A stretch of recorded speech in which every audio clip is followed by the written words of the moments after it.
Alright guys, kita udah nyampe di exercise 21. Jadi latihan 21 ya di TOEFL-nya Baron yang bagian listeningnya ya. Di sini ada group discussions, students. Ini kita baca dulu ya. In some group discussion in the listening section on the internet-based TOEFL. Ini IBT berarti ya, punyanya IBT. Di beberapa diskusi grup di listeningnya IBT, you will be asked to understand interaction among 3 or more students.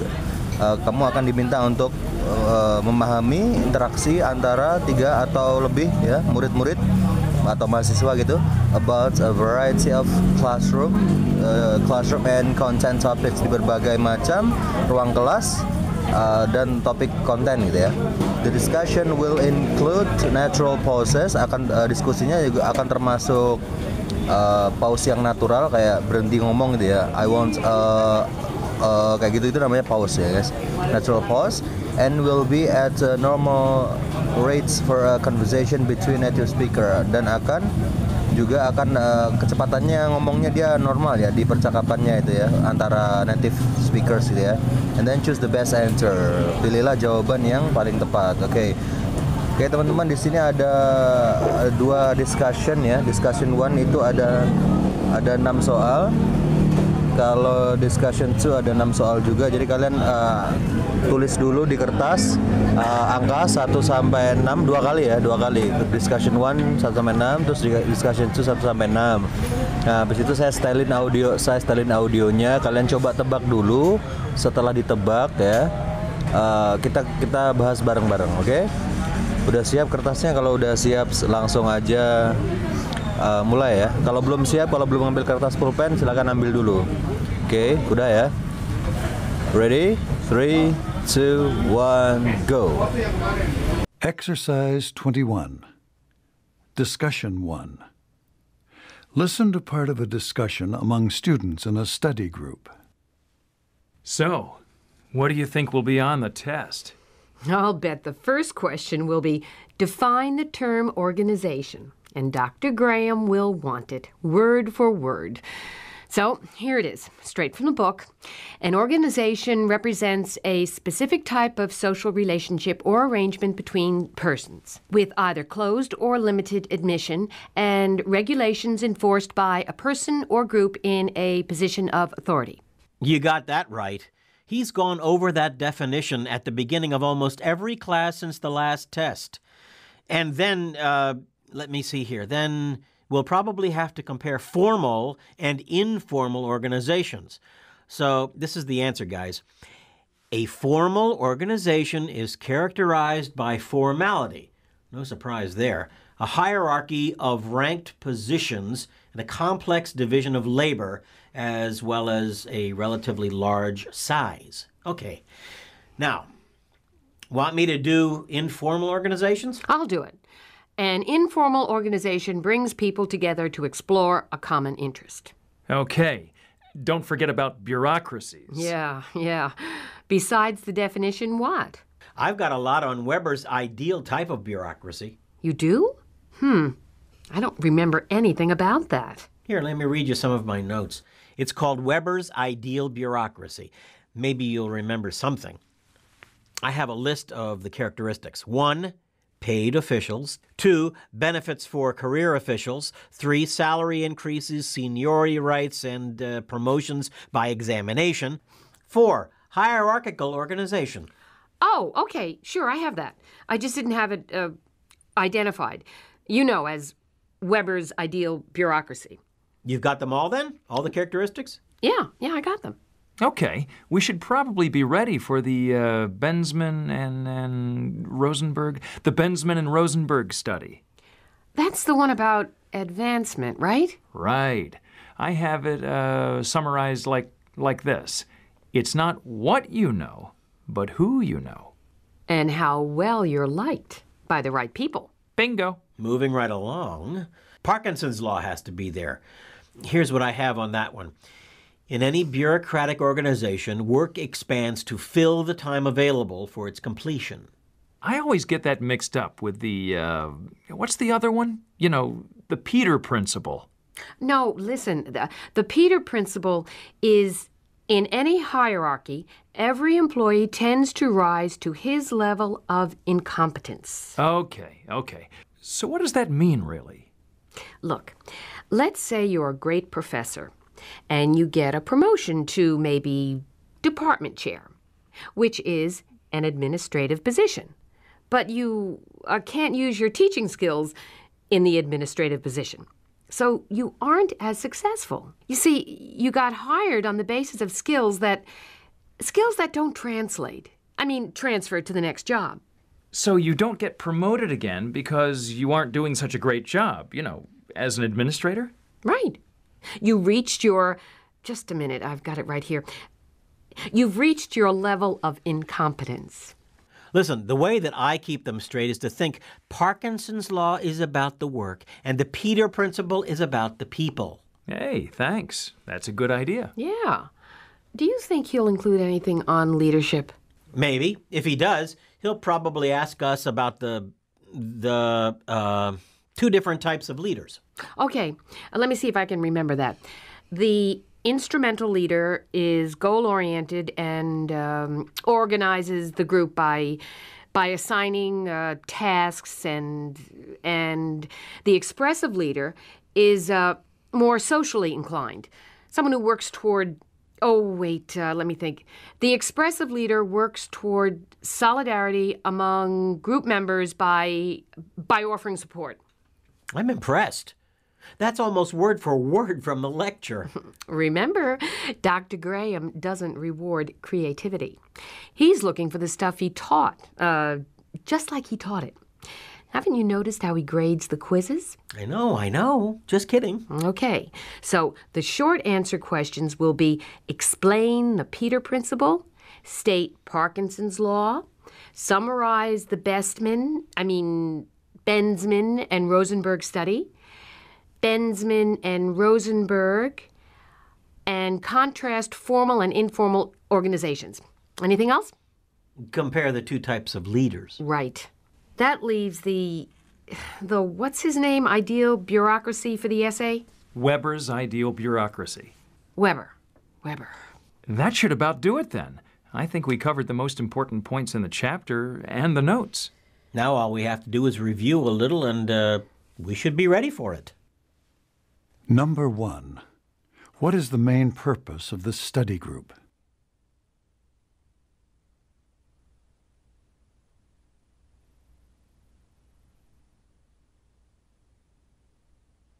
Two, who has identified an ideal bureaucracy?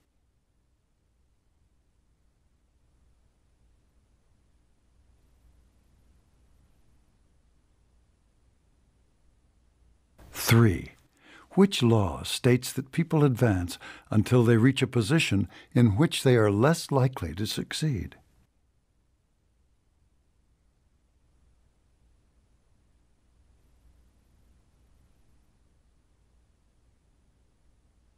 Four, which topic will probably appear as an essay question?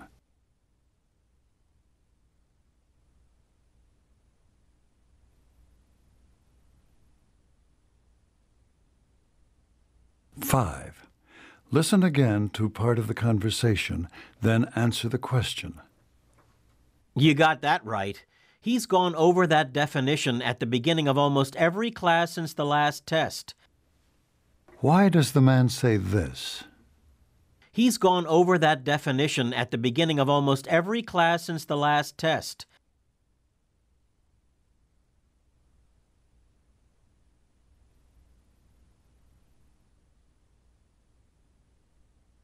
Six, what can we assume about Dr. Graham?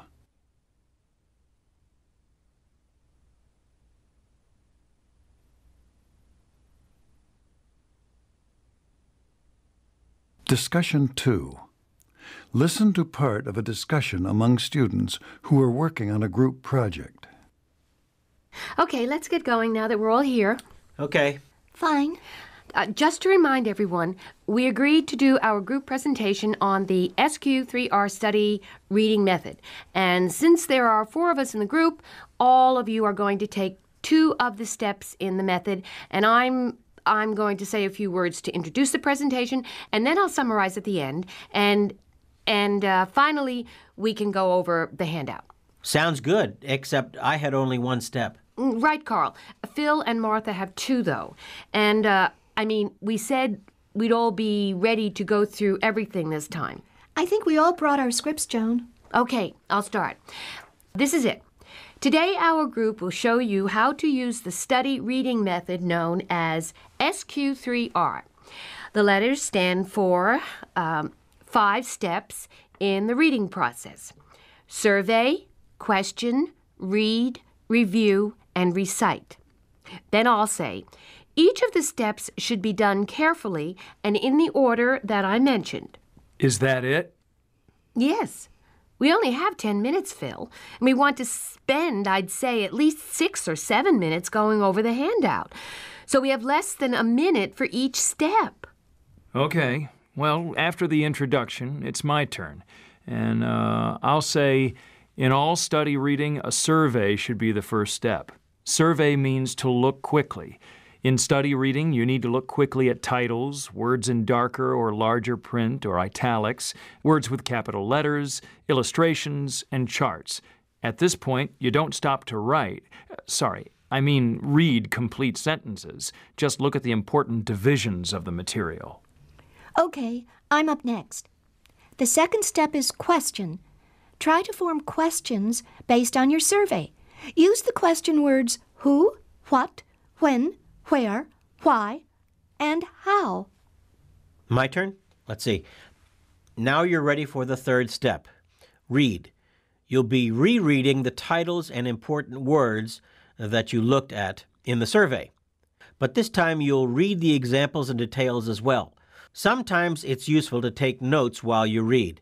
Some readers prefer to underline important points, and it seems to be just as useful as note-taking. What you should do, whether you take notes or underline, is to read actively. Think about what you're reading as a series of ideas, not just a sequence of words. Go ahead, Phil. Okay, thanks. The fourth step is review. Remember the questions that you wrote down before you read the material? You should be able to answer them now. You'll notice that some of the questions were treated in more detail in the reading. Concentrate on those. Also, wait a minute, I changed this part. Also, review material that you didn't consider in your questions. Martha? Sorry. The last step is recite. Try to put the reading into your own words. Summarize it either in writing or orally. Done? Yeah, that's it. Okay.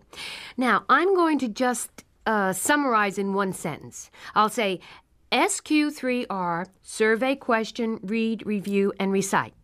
Let me repeat that. SQ3R, survey, question, read, review, and recite. Then I'll say, but to really understand the method, let's take a look at a reading passage and try to use SQ3R. Then I'm going to pass out a passage from our textbook. I thought I'd use something in the next chapter because so most people probably wouldn't have read it yet. That's a great idea. Yeah, what's the next chapter on? It's about motivation. There's a really good passage about intrinsic and extrinsic motivation. What's that? Intrinsic motivation is when you want to do something for your own reasons. But extrinsic motivation is when you have external rewards like money or something. That's really a simplistic explanation. But anyway, the passage isn't too long, and it has, the headings are good, and a few words in bold type, and capital letters. So I think it should be perfect for the survey part. Look, here it is in the book. On page 351. This does look good for our purposes. So what are you thinking? Maybe just have everyone look in their books? I think we should copy the pages onto a handout. Everybody doesn't bring a book to class. I know I don't. I just show up with my notebook. True. Well, it's easy enough to copy it. I'll do that. I know it'll be a little more work, but it would probably be good to summarize the SQ3R words, maybe at the top of the page. And it would be nice to have all of our names on it. Sure, no problem. Number 1. What is the purpose of this study group?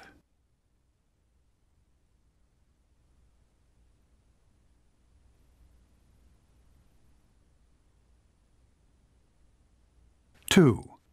What do the letters in the SQ3R method represent?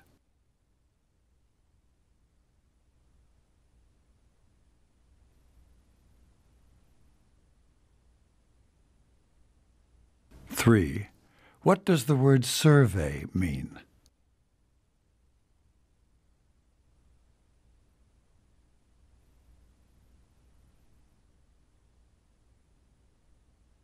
Four. What will the group do at the end of the presentation?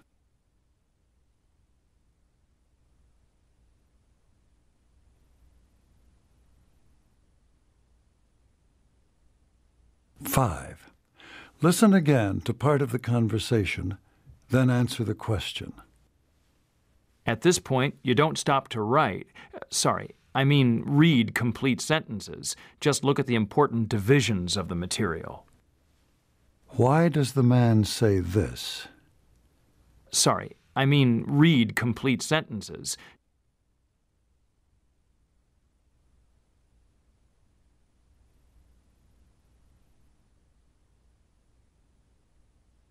Six.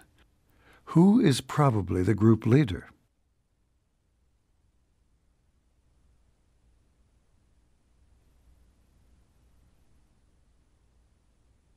Oke, kita bahas ya. Tadi si naratornya bilang gini, listen to part of a discussion among students in a study group. Dengarkan bagian diskusi antara murid-murid di grup diskusi ya. Tadi ada 2 cowok sama 1 cewek ya guys ya. Ada tiga orang kalau nggak salah ya. 3 orang. Ini kayaknya mahasiswa semua ya. Si cowok pertama ngomong gini, so what do you think will be on the test? What do you think will be on the test?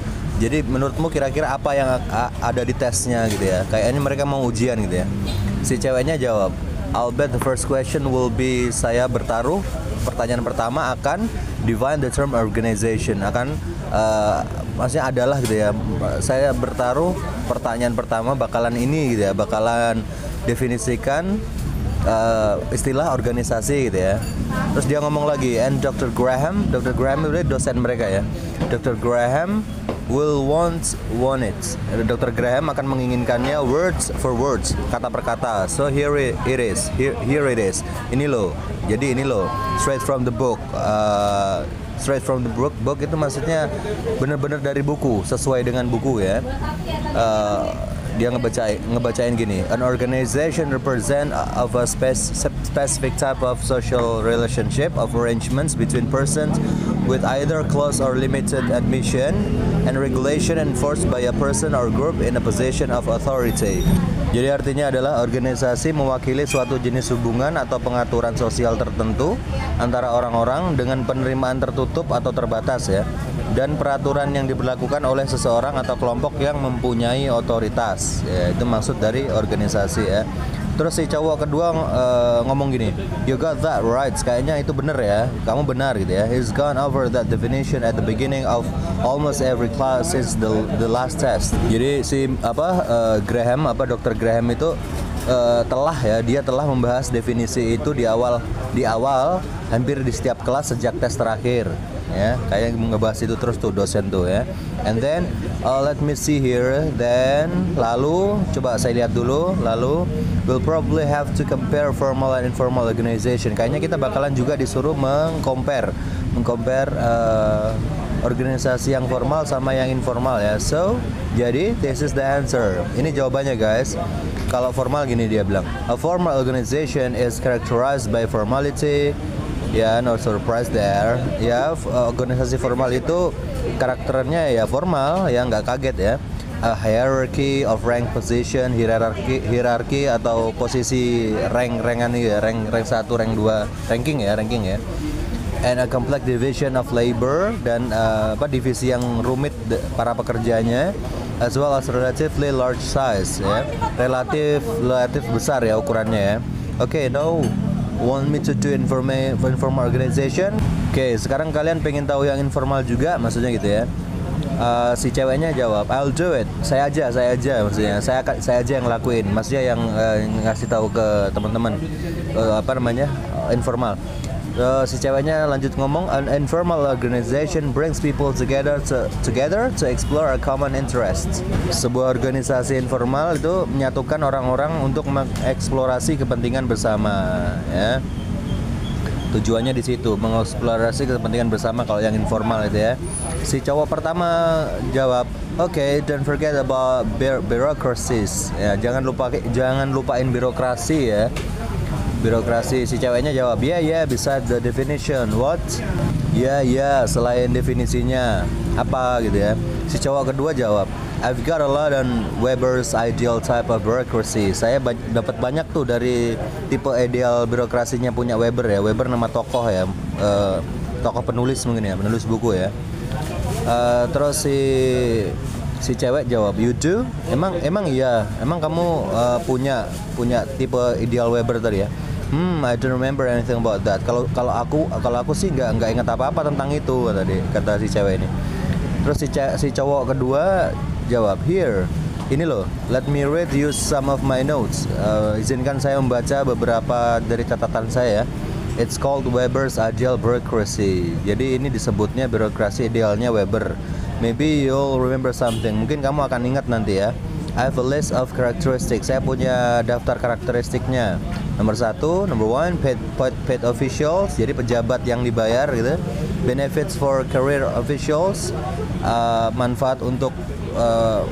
Manfaat bagi pejabat karir. Terus salary increases, kenaikan gaji. Seniority rights, hak senioritas ya. And promotion by examination.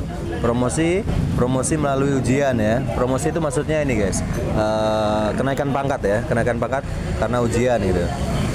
Yang keempat adalah hierarchical organization, ya, organisasi hierarki ya. Si ceweknya jawab, "Oh okay, sure, tentu saja." Ya oke, tentu saja. I have that. Saya punya itu. Maksudnya saya tahu, kalau yang itu saya tahu. I just didn't have it identified, Weber ideal bureaucracy. Saya cuma nggak tahu yang ini aja, birokrasi idealnya Weber aja gitu. Si cowok kedua jawab, "You've got them all then, all the characteristics." Kalau begitu kamu punya semuanya, semua karakteristiknya. Si ceweknya jawab, "Yeah, I got them, saya punya," gitu ya. Si cowoknya jawab, "Okay, we should probably be ready for the Benjamin and Rosenberg study." Jadi seharusnya kita ini harus siap-siap nih untuk pelajarannya ini ya. Benjamin sama Rosenberg itu nama tokoh lagi ya, mungkin penulis buku ya. Si ceweknya jawab, "That's the one about advancement, right?" Itu tentang kemajuan kan? Ya. Si cowoknya cowok pertama ya jawab, "Right, I have it summarized like this, right? It's not what you want, it's not what you know, but who you know." Benar, aku punya gitu ya. Aku punya ya, dirangkum seperti ini ya. Jadi bukan apa yang kamu tahu, tapi siapa yang kamu kenal gitu. Si ceweknya jawab, "And how well you're liked by the right people." Dan seberapa baik kamu disukai oleh orang yang tepat gitu. Si cowok pertama bilang bingo. Bingo itu kayak nah gitu loh guys. Kayak bingo itu kayak gimana ya? Keterkejutan, bisa seneng, bisa aha, kayak gila bilang aha gitu ya. Si cowok kedua ngomong gini. Tadi kan yang bingo tadi cowok pertama ya, cowok kedua bilang gini, "Moving right along, Parkinson Law has to be there." Moving right along itu ini ya, ayo pindah gitu ya, pindah omongan gitu ya. Ganti topik gitu ya. Hukum Parkinson harus ada gitu. Ya jadi nggak cuma tadi siapa tapi Benjamin, Rosenberg, Weber tadi, hukum Parkinson juga harus ada gitu katanya. Here's what I have on that one. Ini loh yang saya punya. In any bureaucratic organization, work expends to fill the time available for its completion. Jadi dalam organisasi birokrasi manapun, pekerjaan diperluas untuk mengisi waktu yang tersedia untuk penyelesaiannya gitu guys. Si cowok pertama jawab, I always get that mixed up with what's the other one, you know, the Peter Principle. Saya tuh selalu kecampur-campur sama yang satunya, apa tuh namanya, prinsip Peter ya, nah, nama tokoh lagi tuh. Si ceweknya jawab, no, bukan, listen, dengarkan. The Peter Principle is in any hierarchy, every employee tends to rise to his level of incompetence. Kalau menurut prinsipnya si Peter itu gini, dalam hierarki apapun, setiap karyawan cenderung mencapai tingkat ketidakmampuannya. Mencapai tingkat ketidakmampuannya kayak gini guys, kayak kita naik pangkat, makanya kita pinternya di marketing, tapi karena kita hebat kita naik pangkat ke direktur.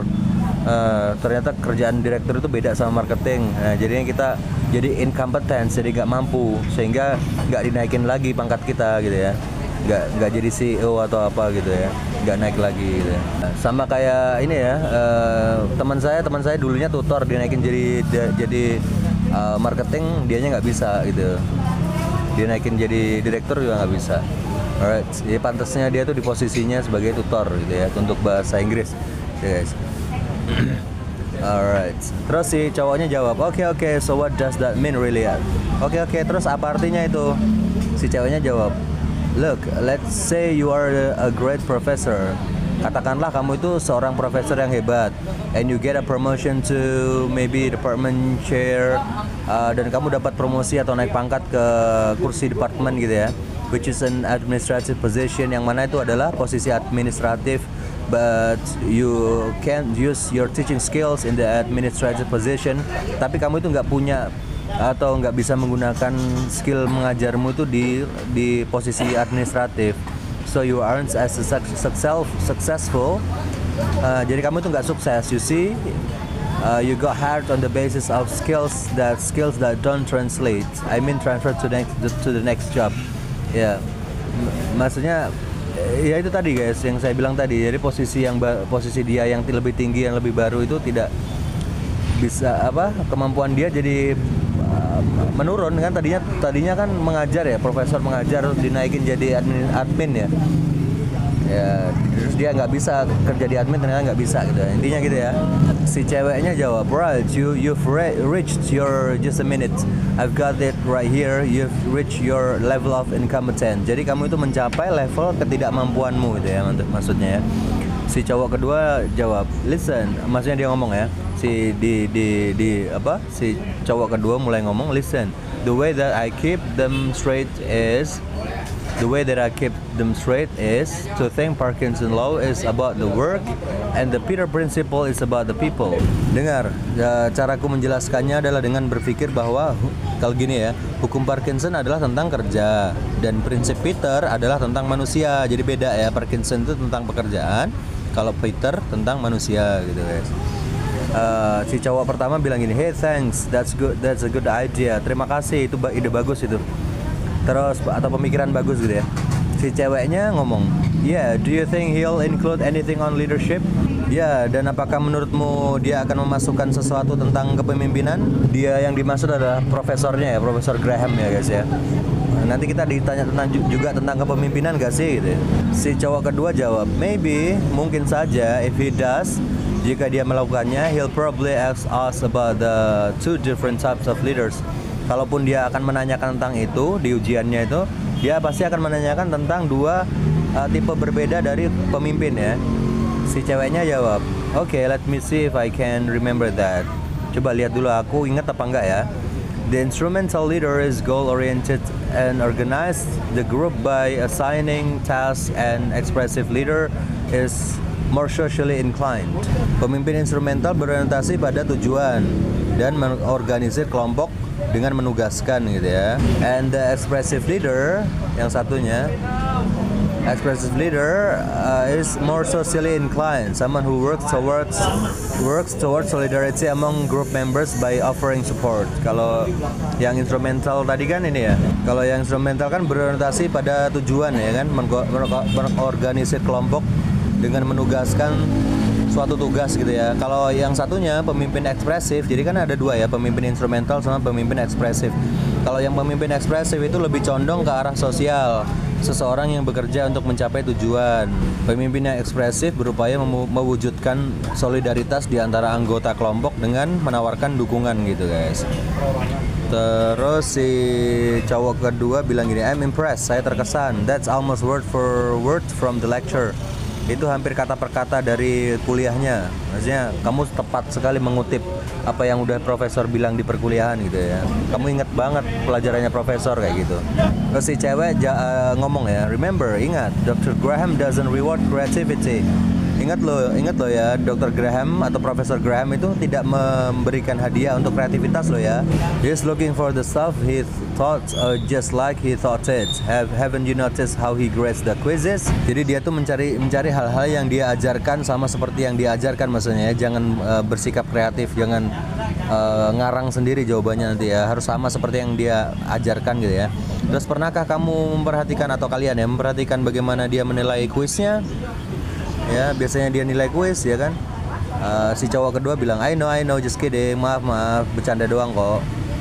Terus si ceweknya jawab, okay, so the short answer question will be the explain the Peter principle, state Parkinson's law, summarize the best man.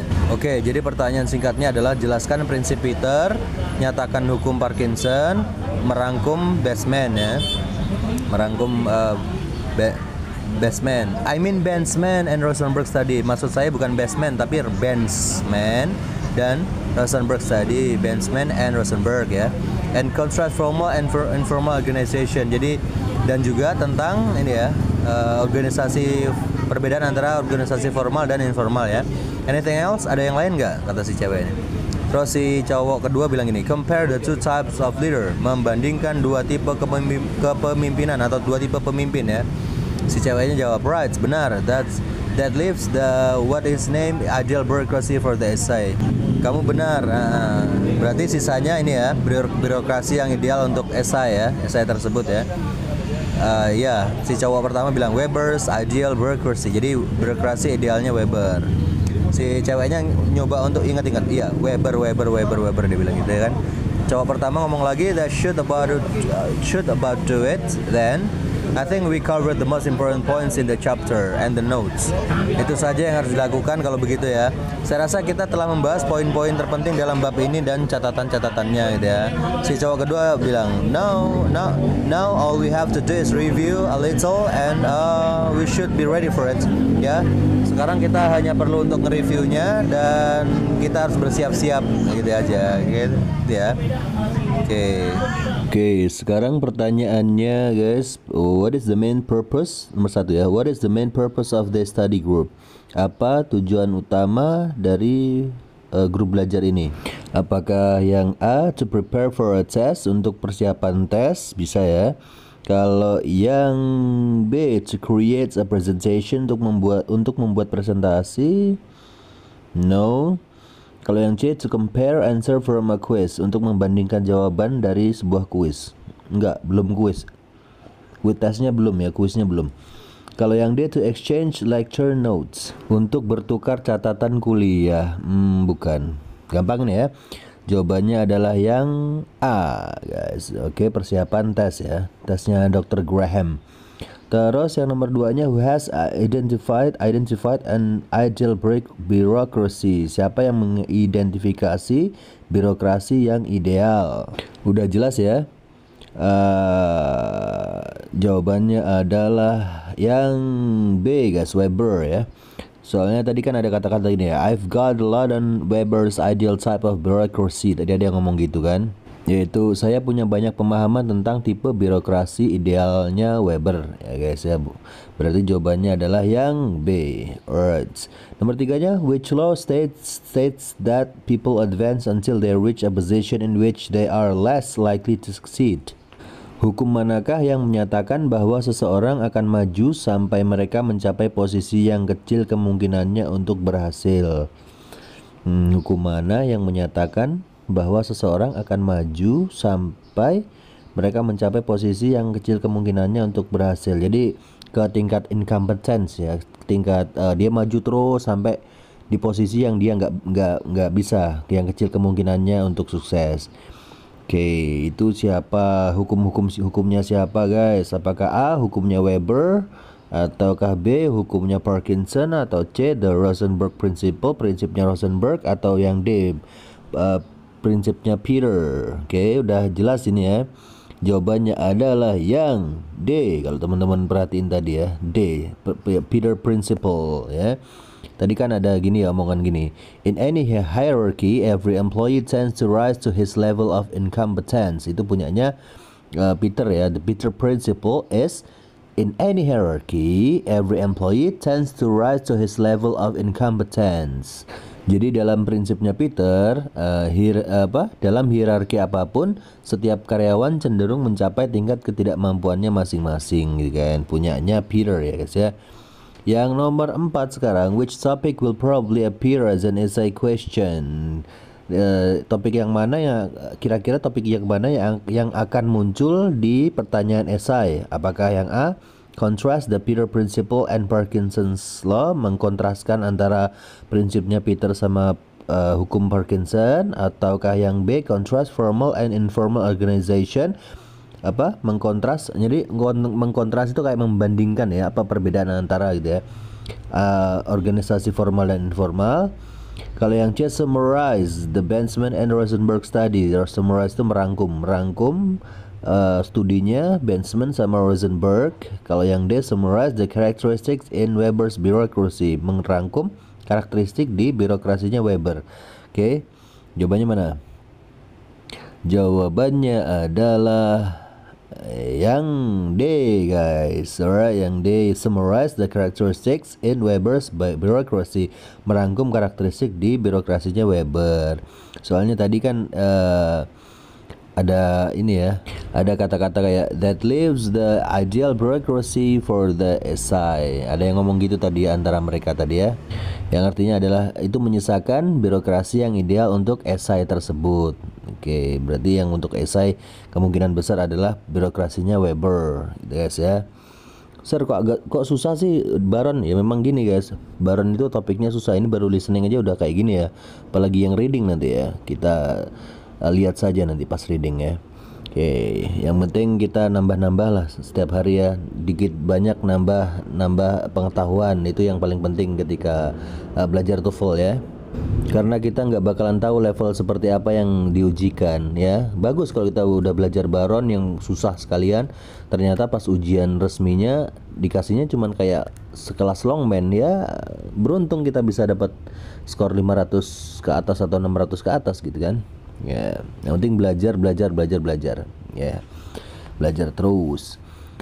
Dapat sesuatu, yang penting dapat terus. Alright, nomor 5-nya, listen again to part of the conversation then answer the question. Dengarkan lagi percakapan ini ya, lalu jawablah pertanyaan. Tadi percakapannya gini, you got that right. Kamu benar. He's gone over that definition at the beginning of almost every class since the last test. Dia telah membahas definisi itu di awal hampir di setiap kelas sejak tes terakhir ya. Why does the man say this? Kenapa si cowok? Jadi pertanyaannya adalah why does the man say this? Kenapa si cowok ngomong ini? Ngomong he's gone over that definition at the beginning of almost every class since the last test. Kenapa si cowok ngomong dia telah membahas? Oh, jadi dia tuh telah membahas definisi itu di awal hampir setiap kelas sejak tes terakhir. Kenapa si cowok ngomong kayak gitu? Apakah yang A, he is confirming that the woman has answered the question correctly? Dia memastikan bahwa si cewek telah menjawab pertanyaan dengan benar, bukan ya. Kalau yang B, he is suggesting that the woman repeat the answer to the question. Dia memberi saran bahwa si cewek harus mengulangi pertanyaan atas jawaban atas pertanyaannya. Ya, dia menyarankan agar si cewek tersebut mengulangi jawaban atas pertanyaannya gitu. Kalau yang C, he is ridiculing the woman because she should know the answer. Maksudnya adalah ridiculing itu kayak mengejek gitu ya. Dia mengejek si cewek karena dia seharusnya udah tahu tuh jawabannya gitu ya. Kalau yang D, he is emphasizing that the question will be on the next test. Dia itu emphasizing itu ini guys. kayak ini ya, menekankan ya. Dia menekankan bahwa pertanyaan itu akan ada pada tes berikutnya. Ya, penekanan ya. Berarti yang benar jawabannya adalah yang D ya. Yang D, iya Dr. Graham itu selalu begitu tuh, selalu begitu. Berarti ini kayak penekanan aja bahwa oh kayaknya di tes selanjutnya bakalan ada tuh soalnya kayak gitu. Itu guys ya, penekanan ya. Kalau yang nomor 6-nya, what can we assume about Dr. Graham? Apa yang bisa kita asumsikan tentang Dr. Graham? Kalau yang A, he gives objective test. Dia memberikan tes objektif. Kalau yang B, he requires study groups. Dia membutuhkan grup belajar. Kalau yang C, he teaches business. Dia mengajar bisnis. Kalau yang D, he appreciates creativity. Dia mengapresiasi sebuah kreativitas. Enggak ya, dia tidak mengapresiasi kreativitas, dia maunya sesuai buku. Apa yang bisa kita asumsikan terhadap Dr. Graham? Berarti yang paling tepat ini jawabannya yang C, karena tadi kan tentang tentang manajemen birokrasi segala macam kan, tentang pekerja, level incompetence, kompetensi kerja segala macam, bisnis ini. Bisnis berarti ini kuliah bisnis guys. Oke, gitu guys. Alright. Oke, kita lanjutin ke discussion 2 ya. Oke, gimana teman-teman? Benar berapa? Coba ketikkan benernya di kolom komentar ya, kalau boleh ya. Alright, kita langsung bahas ke discussion 2. Tadi ada naratornya ngomong gini. Listen to part of a discussion among students who are working on a group project. Dengarkan bagian diskusi antara murid-murid atau mahasiswa gitu ya, yang sedang mengerjakan proyek kelompok ya, proyek kelompok. Tadi kalau nggak salah ada 2 cewek 2 cowok. Ceweknya saya kenalin dulu. Tadi John ya, John sama Martha ya. Ingat-ingat, John sama Martha. John itu bukan J-O-H-N ya, Joan. Tulisannya J-O-A-N, Joan. Joan sama Martha. Kalau yang cowok namanya Carl sama Phil. C-A-R-L, Carl sama P-H-I-L, Phil. Carl, Phil. Yang cewek John, Martha. Oke, langsung aja. Tadi John ya yang pertama ngomong ya. Oke, let's get going now that we're all here. Oke, ayo mulai karena kita semua udah di sini gitu ya, maksudnya. Si Carlnya jawab, oke. Martanya bilang fine. Terus John ngomong lagi, just to remind everyone, we agreed to do our group presentation on the SQ3R study reading method. SQ3R berarti gini ya, sekedar mengingatkan semua orang ya, kita sepakat untuk melakukan presentasi kelompok tentang metode belajar membaca SQ3R. SQ3R itu nih guys, singkatan dari survei, question, mensurvei, mempertanyakan, read, membaca, review, meninjau, recite itu mengutarakan kembali atau memparafrase gitu ya. Jadi itu metode di mana seorang pembaca itu harus menulis ulang materi dengan kalimatnya sendiri atas setiap informasi yang udah didapatkan. Jadi SQ3R ini metode yang bagus banget ya untuk kepentingan membaca secara intensif dan rasional, karena metode ini sistematis dan sifatnya praktis gitu guys. Jadi kalau kita ngebaca itu kayak kalian ini ya, beli buku ya, gimana caranya membaca saya biar efektif, pakai aja SQ3R ini. Survei dulu ya kan, disurvei ya, baru dipertanyakan, oh nanti saya belajar buku, saya baca buku ini buat apa, dipertanyakan dulu, oh gunanya nanti buat apa. Oh terus ini siapa yang nulis, terus asalnya dari mana, dipertanyakan dulu, baru dibaca, read, baru di-review, ditinjau lagi, baru recite, diutarakan kembali atau diajarkan ke orang lain. Tadi saya baca buku tentang ini tadi penjelasannya gini ya, itu ya. Oke. Terus siapa? John ngomong lagi. And since there are 4 of us in the group, karena ada empat orang di grup ini, all of you are going to take two of the steps in the method. Kalian semua akan mengambil 2 langkah dalam metode ini. Terus, and I'm going to say a few words to introduce the presentation, and then I'll summarize at the end. Finally, we can go over the handout. Dan saya akan mengucapkan beberapa patah kata untuk memperkenalkan presentasi, dan kemudian saya akan merangkumnya di bagian akhir, dan akhirnya kita bisa membahas handout-nya. Handout itu kayak selebaran materi pendukung ya, materi tertulis pendukung. Terus si Carol-nya jawab, sounds good except I had only one step. Kedengarannya bagus, kecuali aku hanya punya satu langkah. Saya ngejelasin satu langkah doang dari SQ3R tadi. Si John-nya jawab, right Carl, Phil and Martha have two. Carl, Phil sama Martha punya dua, though. Jadi benar, Carl, Phil dan Martha punya dua. I mean we said we'll all be ready to go through everything this time. Dan maksudku kita bilang kita semua akan siap menjalani semuanya kali ini. Marthanya ngomong, I think we all brought our script, John. Saya pikir kita semua membawa skrip kita, John. Membawa naskah kita gitu, atau naskah kami gitu ya. Si John-nya jawab, okay, I'll start. This is it. Ini loh, ayo mulai, ini loh. Today our group will show you how to use the study reading method known as SQ3R. Ini loh, hari ini kelompok kita akan menunjukkan kepadamu, kayak seolah-olah mereka lagi ngomong sama audiensnya gitu guys, kayak mempraktekkan gitu. Oke, hari ini kami akan mempresentasikan kepada kalian gitu. Hari ini kelompok kita akan menunjukkan bagaimana menggunakan metode belajar membaca yang dikenal dengan SQ3R ya, SQ3R. The letter stands for 5 steps in the reading process: survey, question, read, review, and recite. Huruf-huruf itu melambangkan 5 langkah dalam proses membaca. Mensurvei, menanya, bertanya, membaca, meninjau, dan menceritakan kembali. Terus then I'll say each of the steps should be done carefully and in order that I mentioned. Lalu saya akan berkata, setiap langkah harus dilakukan dengan hati-hati dan sesuai urutan yang saya sebutkan. Terus Phil-nya nanya, is that it? Apakah itu aja? Terus si John-nya jawab, yes, we have only 10 minutes. Kita cuma punya waktu 10 menit. Phil, and we won't... Tadi kan yang nanya Phil ya. Is that it? Cuman gitu aja. Terus John-nya jawab, yes, we have only 10 minutes, Phil. Ya, kita cuman punya 10 menit, Phil. And we want to spend, I'd say, at least 6 or 7 minutes going over the handout.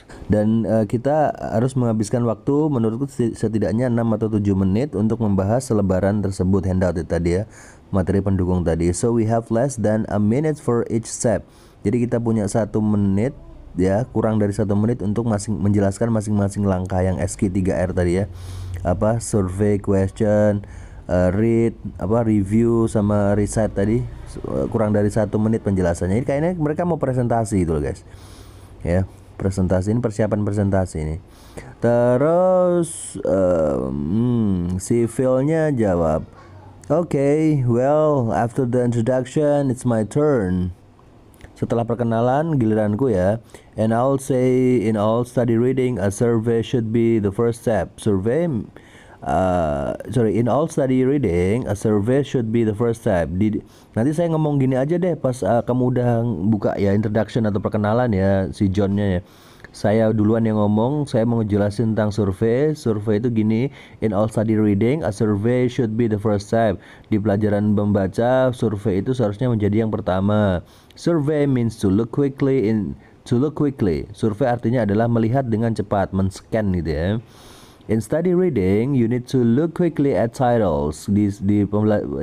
Dalam membaca ya, kalian perlu untuk melihat dengan cepat judulnya, words in darker or larger prints or italics, tulisan-tulisan yang gelap atau besar, yang di print besar atau yang dimiringin, words with capital letters, kata-kata yang ada huruf gedenya ya, illustration, ilustrasi, and charts, chart, tabel-tabel itu. At this point, you don't stop to read complete sentence. Just look at the important division of the material. Jadi maksudnya adalah kamu tidak berhenti ini menulis. Oh salah, maksudnya membaca. Maksudnya adalah kamu belum ini di langkah survei ini kamu belum membaca membaca secara komplit ya, kalimatnya secara komplit, cuman nge-survey aja, cuma nyeken aja gitu ya. Just look at the important division of the material. Jadi cuman ngeliat divisi yang penting aja di materinya gitu ya. Terus Martha ngomong, "Okay, I'm up next." Setelahnya saya ya, setelah si Phil, setelah kamu Phil, saya ya. The second step is question. Langkah kedua adalah question, mempertanyakan. Try to form question based on your survey. Use the question words who, what, when, where, why, and how. Jadi langkah kedua adalah mempertanyakan. Try to form question, maksudnya cobalah untuk membentuk pertanyaan based on your survey, berdasarkan surveimu tadi ya. Use the question, gunakan pertanyaan seperti who, siapa, what, apa, when, kapan, where, di mana, why, kenapa, dan how, bagaimana ya. Kayak who, siapa yang nulis buku ini, kayak what, apa ini yang dibahas, kayak when, kapan ini diterbitkan gitu ya, diterbitkan, where, di mana lokasi kejadiannya, umpamanya how to apa, nanti kalau udah baca ini nanti saya dapat how apa gitu ya, tentang apa gitu ya, masalah apa yang bisa saya solve gitu ya. Terus Carlnya jawab, Carlnya ngelanjutin omongan ya, Carl si cowok ya. My turn, gitu, my turn, giliranku, ya berarti yang ketiga dia. Let's see, coba tak lihat dulu. Now you're ready for the third step. Kita siap ya, kalian siap untuk yang step ketiga. Read, yaitu membaca. You'll be rereading the titles and important words that you looked at in the survey. Kamu akan membaca ulang judul dan kata-kata penting yang kamu lihat di dalam survei. Terus but this time you'll read the examples and details as well. Tapi kali ini kamu juga baca ini ya, contoh-contoh sama detailnya juga ya. Sometimes it's useful to take notes while you read. Ya kadang-kadang berguna juga kalau kamu mau nyatet ya. Some readers prefer to underline important points. Beberapa pembaca itu lebih suka menggarisbawahi poin-poin penting. And it seems to be just as useful as note taking. Dan tampaknya sama bermanfaatnya dengan mencatat gitu. What you're reading as a series of ideas, not just a sequence of words ya. Pikirkan tentang apa yang kamu baca sebagai rangkaian ide, bukan hanya rangkaian kata-kata gitu. Go ahead Phil, dia bilang gitu. Go ahead Phil, maksudnya lanjutin dong Phil, lanjutin. Terus si Philnya jawab, okay, thanks. The fourth step is review. Langkah keempat adalah mereview, meninjau ya. Remember the question that you wrote down before you read the material. Ingat pertanyaan-pertanyaan yang kamu tulis sebelum membaca materi. Ingat pertanyaan-pertanyaan yang Anda tulis sebelum membaca materi ya. Dia kayak nanya gitu, you should be able to answer them now. Kamu seharusnya bisa menjawabnya sekarang ya. Kayak survei tadi, siapa yang nulis ini, apa kegunaannya, di mana diterbitkannya, segala macam itu harusnya udah kejawab gitu loh di bagian review ini ya. You should be able to answer them now. Udah bisa kejawab. And you'll notice that some of the question were treated in more detail in the reading. Kamu akan melihat bahwa beberapa pertanyaan dibahas secara lebih rinci dalam bacaannya ya. Terus concentrate on those. Konsentrasilah pada itu. Also wait a minute, tunggu dulu juga. I changed this part. Also review material that you didn't consider in your questions. Juga tinjau materi yang tidak Anda pertimbangkan atau kamu pertimbangkan dalam pertanyaan Anda.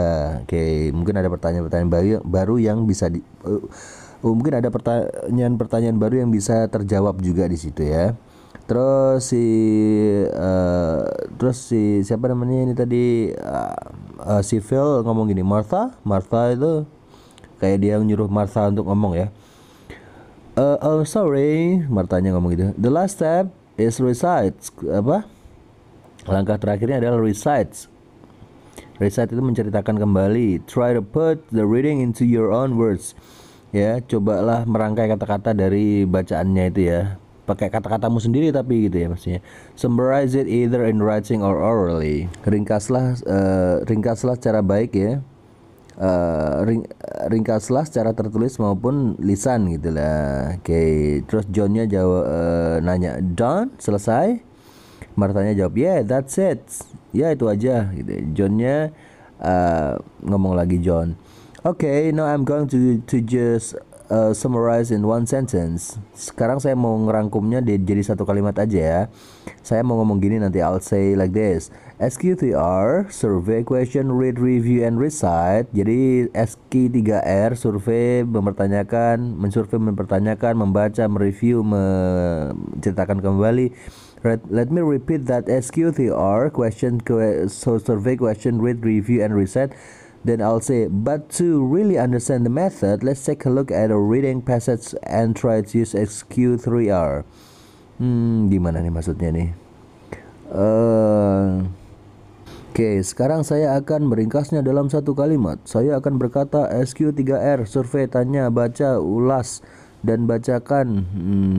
Izinkan saya ulangi itu. SQ3R, survei, tanya, baca, ulas, dan bacakan. Lalu saya akan berkata, tetapi untuk benar-benar memahami metode ini, mari kita lihat bagian bacaan dan coba gunakan SQ3R. Lanjut tadi dulu. Then I'm going to pass out a passage from our textbook. Lalu aku akan membagikan sebuah bagian dari buku teks kita. I thought I'd use something in the next chapter because most people probably wouldn't have read it yet. Saya pikir saya akan menggunakan sesuatu di bab berikutnya karena kebanyakan orang mungkin belum membacanya. Carlnya jawab, that's a great idea. Itu ide yang bagus. Marthanya ngomong, yeah, what's next chapter on? Apa bab selanjutnya? Langkah selanjutnya ya, chapter selanjutnya. Johnnya jawab, it's about motivation. Ini tentang motivasi. There is a really good passage about intrinsic and extrinsic motivation. Tentang motivasi ada bacaan bagus tentang intrinsik dan ekstrinsik. Motivasi intrinsik dan motivasi ekstrinsik. Kalau motivasi intrinsik itu dari dalam diri sendiri, guys. Saya mau sukses, saya mau jadi presiden. Nah, itu intrinsik namanya, motivasi intrinsik. Kalau motivasi ekstrinsik itu dari orang lain, disemangatin orang lain. Si Martanya nanya, what's that? Apa itu? Johnnya jawab, intrinsic motivation is when you want to do something for your own reason. Motivasi intrinsik adalah ketika kamu ingin melakukan sesuatu karena alasanmu sendiri. But extrinsic motivation is when you have external rewards like money or something. Tapi kalau yang motivasi ekstrinsik itu adalah kalau kita dapat hadiah ya, kayak uang atau sesuatu. Oh, bukan disemangatin orang lain ya, tapi kayak saya mau ngelakuin itu karena ada hadiahnya gitu ya. Pokoknya buang sampah, bersih-bersih di jalan. Kalau wah saya pengen jalanannya bersih nih, ini ya ikhlas gitu ya, berarti ya intrinsik. Kalau wah nanti dibayar sama pemerintah, berarti ekstrinsik gitu. Terus that's really a simplistic, ini John lanjut ngomong ya, that's really a simplistic explanation. Itu penjelasan yang mudahnya. But anyway, the passage isn't too long. Tapi ngomong-ngomong bacaannya itu nggak terlalu panjang kok. And it has the headings. The headings are good. Dan judulnya bagus, headingnya bagus ya. And few words in bold type. Ada beberapa kata-kata di ketik ini ya, tebal ya. In capital letters, huruf-huruf besar. So I think it should be perfect for the survey parts. Jadi saya pikir itu akan sempurna untuk bagian survei ya. Philnya ngomong, Phil ya, look, here it is in the book. Ini loh, lihatlah, ini loh di buku ini loh, on page 351 di halaman 351. This does look good for our purposes. Ini kayaknya bagus untuk tujuan kita ya. Terus Carlnya nimpalin, so what are you thinking? Jadi bagaimana menurutmu atau menurut kalian gitu ya? Maybe just like have everyone look in their books. Mungkin seperti semua orang melihat ke dalam buku mereka. Jadi maksudnya adalah, jadi so what are you thinking? Jadi apa yang kalian pikirkan? Maybe just like have everyone look in their books. Mungkin seperti semua orang melihat ke dalam buku masing-masing, buku mereka gitu ya. Lihat di bukunya masing-masing. Marthanya jawab, I think we should copy the pages onto a handout. Saya pikir kita seharusnya mengcopy halamannya ke selebaran ya. Selebaran atau materi pendukung tadi. Everybody doesn't bring a book to class. Semua orang tidak membawa buku ke kelas. Maksudnya tadi si Carl tadi, kita nyuruh orang-orang untuk ini ya, untuk ngeliat ke bukunya masing-masing ya. Kan mereka punya buku tuh kayak gini guys. semua yang karena ini kan mereka mau presentasi nih. Nah, yang dipresentasi ini kan teman-teman sekolahnya ya, teman-teman kelasnya gitu. Teman-teman kelasnya tuh udah punya buku masing-masing ya, halaman 351 ada. Apakah nanti kita suruh mereka buka buku halaman 351 aja ya? Si Marthanya, enggak usah, ini aja di copy aja, kita copy halamannya, fotokopi di halaman 351, kita tempelin di materi kita, di kertas kita, maksudnya di handout kita, di selebaran kita, biar mereka nggak usah buka-buka buku gitu maksudnya. Everybody doesn't bring a book to class. Nggak semua orang bawa buku lo ke kelas lo. I know I don't, I just show up with my notebook. Kayak seperti halnya saya, kalau saya sih ini sering pakainya notebook ya. Biasanya pakai, kalau saya mah cuma bawa buku catatan gitu. Carl ini jawab true, benar. John ngomong lagi, well it is enough to copy it, I'll do that. It's easy enough to copy it, I'll do that. Ya gampang kok nge-copy itu, nanti saya copy, saya lakuin gitu ya. Phil-nya jawab, I know it'll be a little more work. Ya, saya tahu ini akan membutuhkan lebih banyak pekerjaan ya. But it would probably be good to summarize the SQ3R words. Tapi mungkin akan lebih baik untuk meringkas kata-kata SQ3R. Maybe at the top of the page. Mungkin di bagian atas halamannya. Si Marthanya jawab, and it would be nice to have all of our names on it. Dan kayaknya bagus kalau ada nama-nama kita di situ ya. Johnnya jawab, sure, no problem. Baik, tentu tidak masalah. Oke, agak pusing ya guys ya. Saya juga pusing dari ini.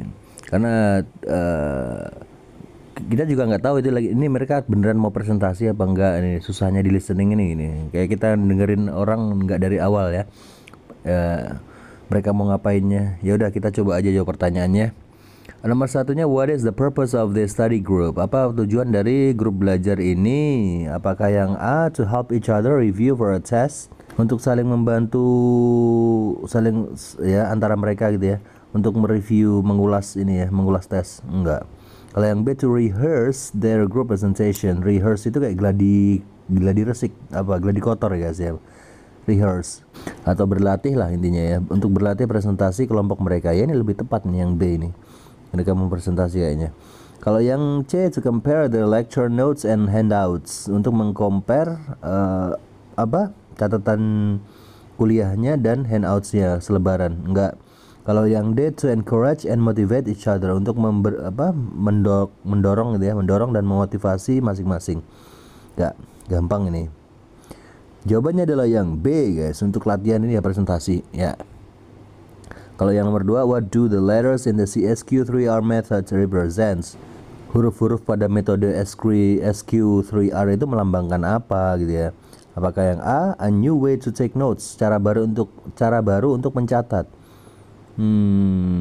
Cara baru mencatat. No.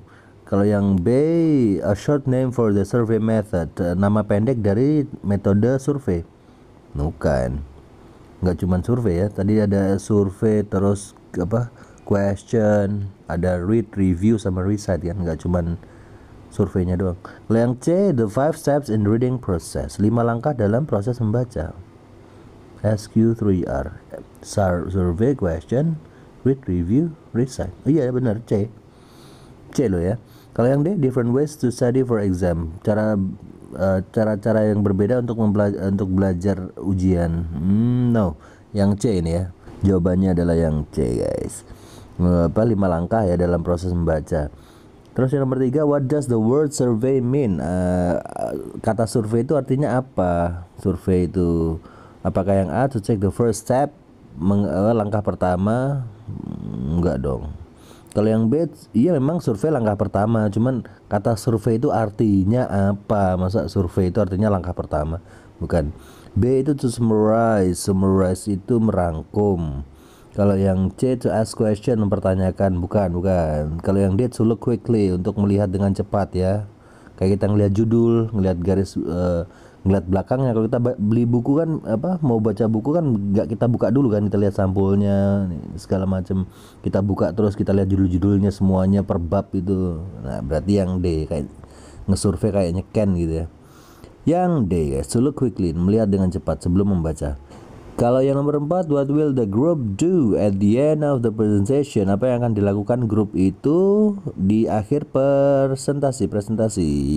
Apakah yang A, answer the question, menjawab pertanyaan, atau yang B, read from textbook, membaca dari textbook, buku teks, hand out a survey, membagikan survey. Oh gini guys, kalau handout, tadi kan saya sering bilang handout ya. Kalau dia nyambung tulisannya ya handout atau ada S-nya handouts. Itu artinya selebaran atau materi pendukung. Kayak kalian mau presentasi ngasih kertas ke teman-teman dulu ya biar teman-teman lebih paham gitu kan, biar dibaca dulu. Nah, itu namanya selebaran. Kayak berapa lembar gitu aja. Tapi kalau dipisah gini, ini jadi kata kerja yang artinya membagikan. Handout itu membagi-bagikan. Handout a survey, membagi-bagikan survei. Kalau yang D, demonstrate the method, mendemonstrasikan metodenya. Oke, jawabannya ini sepertinya adalah yang D ya guys ya. Yang D guys. Kenapa? Tadi ada yang ngomong gini kan tadi di percakapannya. Then I'll say, let's take a look at a reading passage and try to use SQ3R. Ya, ayo lihat ini, coba kalian lihat di ini bacaan. Lihat bacaan, ayo kita bareng-bareng nyobain metode SQ3R. Berarti kayak mendemonstrasikan gitu, guys. Alright. Terus yang nomor 5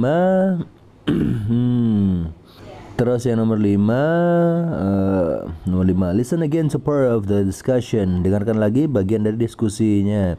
Then answer the question. Lalu jawablah pertanyaan. Tadi ada omongan gini ya. At this point you don't stop to write. Sorry, I mean read complete sentence. Just look at the important division of the material. Tadi ada omongan pada titik ini Anda tidak berhenti untuk menulis. Maaf, maksudku membaca kalimatnya dengan lengkap. Lihat saja bagian-bagian penting dalam materinya itu. Gitu. Pertanyaannya, why does the man say this? Sorry, I mean read complete sentence. Maaf, maksud saya membaca kalimat lengkap. Kayak contohnya dia tuh mau ngomong ini guys. Kamu tidak kamu harus menulis. Salah. Maksudnya membaca kalimat lengkapnya. Kamu tidak harus membaca kalimat lengkapnya gitu. Dia salah ngomong. Kenapa dia ngomong kayak gitu guys? Apakah yang A, he noticed that he was speaking too fast? Dia menyadari bahwa dia berbicara terlalu cepat. Kalau yang B, he forgot to read something to the group. Dia lupa untuk membaca sesuatu untuk grupnya. Kita coba yang C, he corrected something he had said. Dia mengkoreksi sesuatu yang dia sudah katakan. Salah ngomong gitu ya. Ya udah yang C berarti guys, lebih tepat ya yang C itu ya. Kalau yang D, he was giving directions politely. Dia memberikan arahan dengan sopan. Bukan. Berarti yang C ya, dia salah ngomong gitu ya. Dibenerin. Terus yang nomor 6-nya, who is probably the group leader? Siapa kira-kira leader grupnya? Leader grupnya udah jelas ya. Tadi yang paling banyak ngomong tadi ya, si John tadi. Si John yang kayak omongannya kayak guru, dia tertata banget kayak guru, dan John ya, yang B guys. Oke. Lagi pula kenapa saya bilang John ya? Karena ini ya, dia yang ngadain pertemuan sesuai yang memerintahkan pertemuan itu, terus ngingatin teman-temannya tentang rencana sama tugasnya, terus dia ngusulin mereka semua untuk mendemonstrasikan metode SQ3R tadi ya. Jadi yang paling berkontribusi adalah si John tadi ya guys ya. Sebab itu dia kelihatan banget kalau ketua ya. Oke, nanti kita lanjut ke exercise 22. Gimana guys? Ada pertanyaan di 21 ini? Silahkan nanya di kolom komentar, jangan malu-malu ya guys ya. And then don't forget to share the channel to all of your friends that learn English ya guys ya. Bagikan channel ini ke teman-temannya yang juga lagi belajar bahasa Inggris. Terima kasih banyak. Kita ketemu lagi di exercise 22. Oke, terima kasih guys. Thank you.